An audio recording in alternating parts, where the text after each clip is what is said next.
It's great to see so many familiar faces and a great crowd. Expect us every single Monday during the season. It's a great day for App State football. Football season is back, and we're really excited. Our team reports today, and we're excited to get to work full time preparing for our upcoming season, our opener August 31st versus ETSU. Our players and our strength staff have been working hard this summer and give all the work that it takes to compete for a championship and develop the mental and physical toughness to withstand the challenges of a long season. Our staff's in a great place. We return both coordinators, and Frank Potts and Scott Sloan, and we're one of 25 programs in the country that return the head coach, both coordinators, and starting quarterback. I believe we have a roster that will give ourselves a chance to be very competitive, led by the nation's most returning prolific passer in Joey Aguilar. And as always, our goal is to win the Sun Belt Championship and a bowl game, and that work starts today. Sean, with the expansion of the 12-team playoff, is the messaging any different this year now that you have a clear path to the postseason? It is. Our first team meeting back in January, that was brought up, and there is a path now for a group of 5 program to make it to the College Football Championship Series, and we're excited about that. We're not afraid to talk about that. We're not afraid of the challenges that go with that, and that's what our program is based upon. That's the foundation of our program, is to go out and be very competitive week in and week out, knowing that we have to do the work early and throughout the season to give ourselves a chance to make the bowl championship. This is looking a little further down the road. How much do you think that's going to impact scheduling and being able to get some of those Power 4 games? I'm not sure about scheduling. Our scheduling is way out in the future already. We've had talks with other Power 4 programs, if you will, but we're going to play the schedule we have before us and let the cards fall where they fall. But I know our administration and Doug Gillen's working daily on getting the right kind of programs to come to Boone and do a home and home with those Power 4 programs. This time last year, there was a little bit of uncertainty as to who was going to be your starting quarterback. You don't have that uncertainty this year.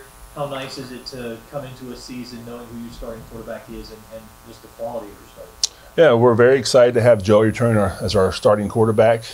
But as always, the message before they left for this break was you have to earn your spot in this program. You have to earn your spot as a starter. So Joey is returning, and he has a lot of accolades. Joey's a great leader, but he has to earn his way back. I mean, he's going to be very competitive in that quarterback room with Joey and Billy Wiles and Matt Williams, and the list goes on and on. But again, we're very excited to have him back and know what he can do. And he's just such a great leader for our program that we couldn't be more excited to have him coming back. There's tape on him now, so teams have seen what he can do. So do you have to talk to him and coach him up about that, maybe add some things to his arsenal, or how does that all work out now that folks have seen him in action? Right, well, Joey's very talented, without question. He can make every throw. The thing I'm more impressed with Joey from this year to last year is just his leadership.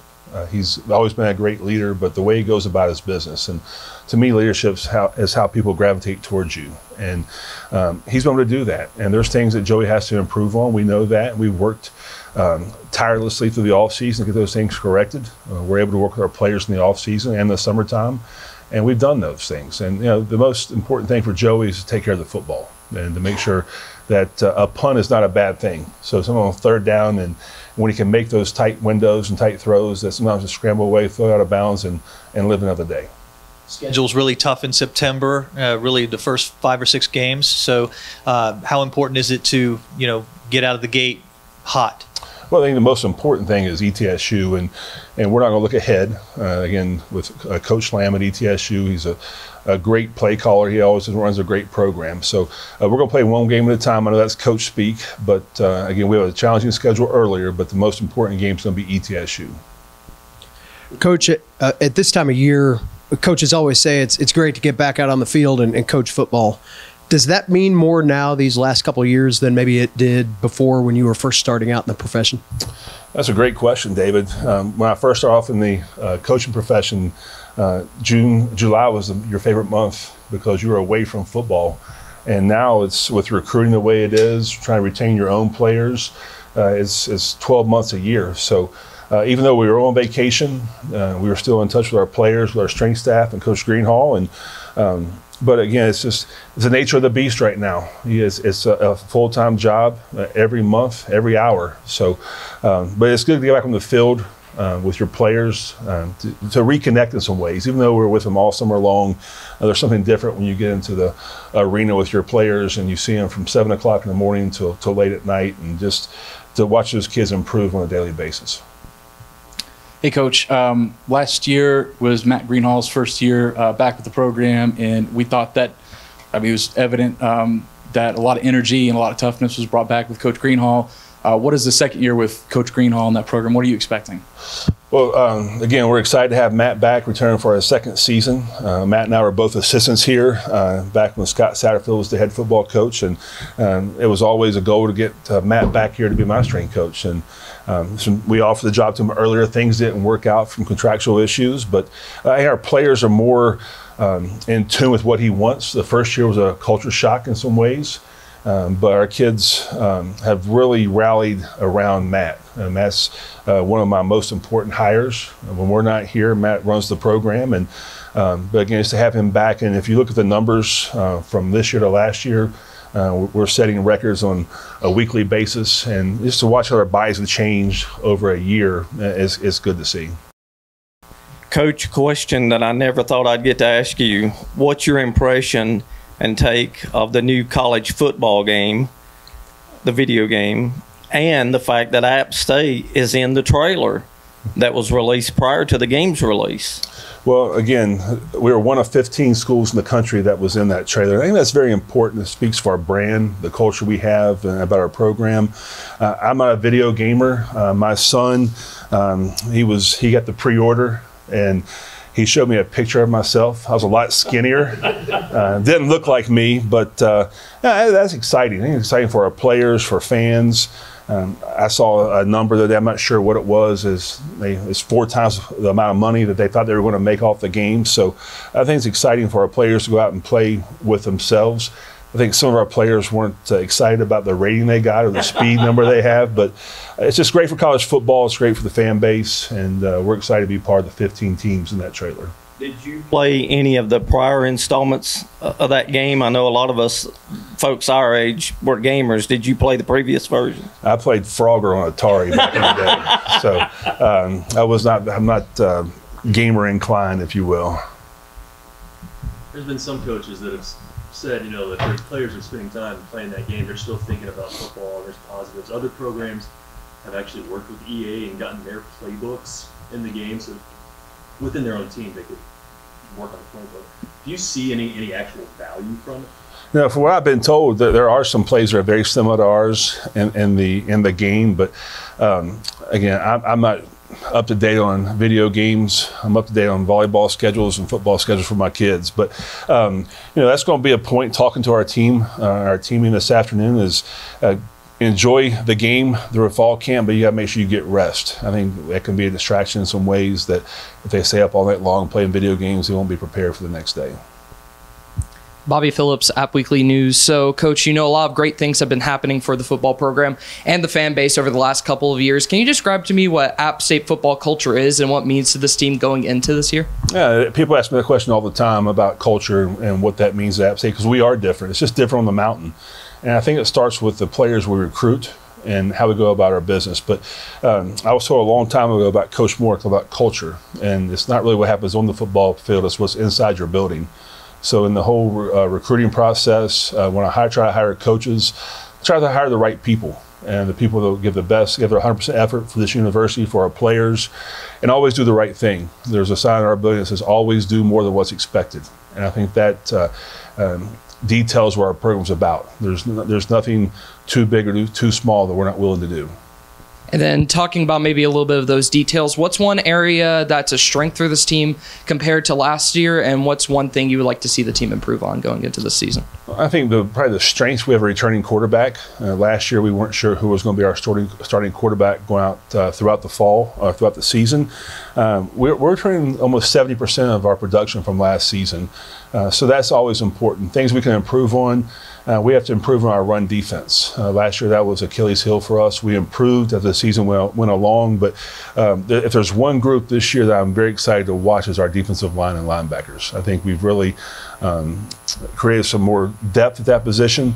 Our players are back there healthy, which always makes a difference. But you look at Sean Collins. He's a kid that only played 6 games. He was injured in the Marshall game last year with an upper body injury. Santana Hopper played injured most of the season, and the list goes on. Marcus Clark's going to be another addition. He was hurt last year, so that defensive line, from what they shown throughout the summer, I think that could be a positive for us and one of our most predominant positions this season on our football team. Sean, coming out of spring ball, offensive line depth was an area that I know there was a lot of discussion about. Come the May transfer portal window, you guys really added a lot of manpower to that particular group. As you've been able to watch OTAs over the summer, how have you seen that offensive line depth maybe change or improve? Well, we're going to look good come off the bus, that's for sure. We've really we've gotten bigger across the front.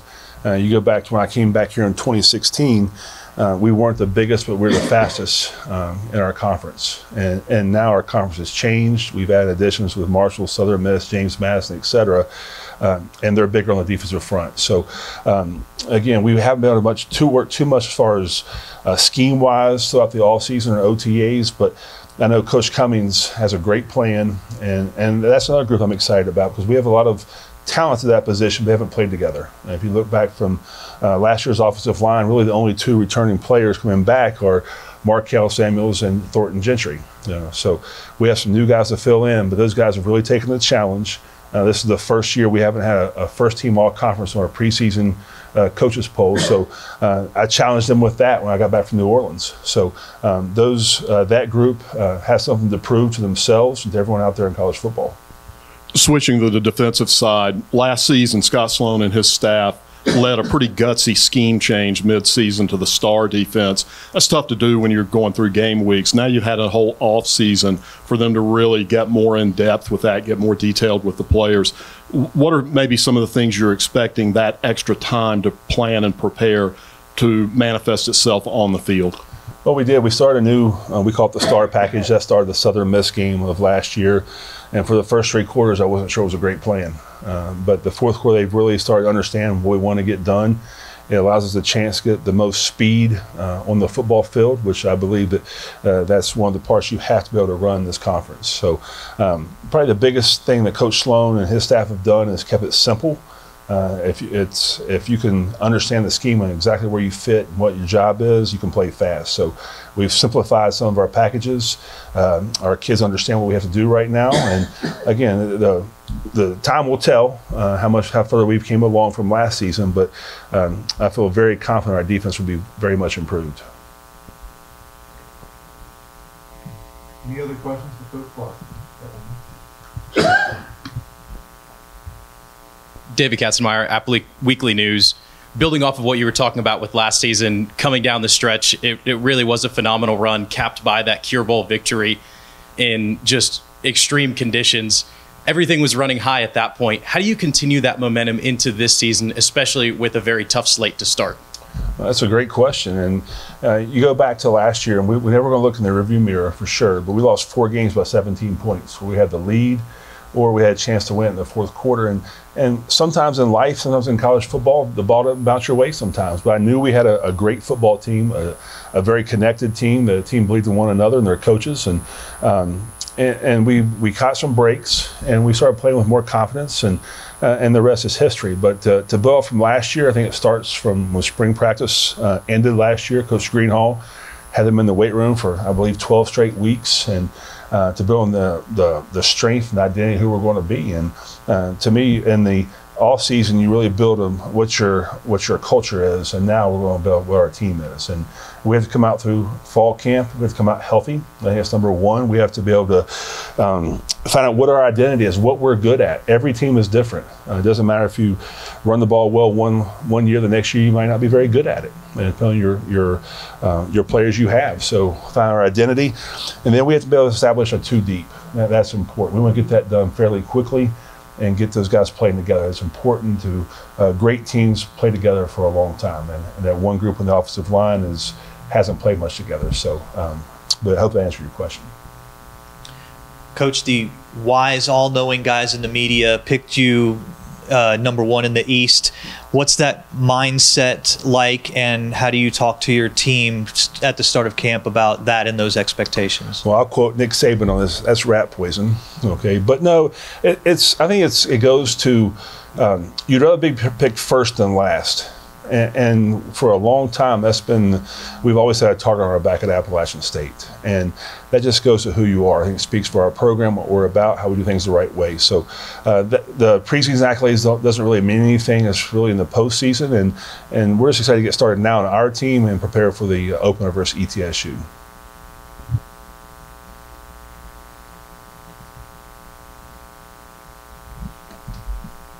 Any more questions? Okay, thank you, Coach. Thank you, and go App.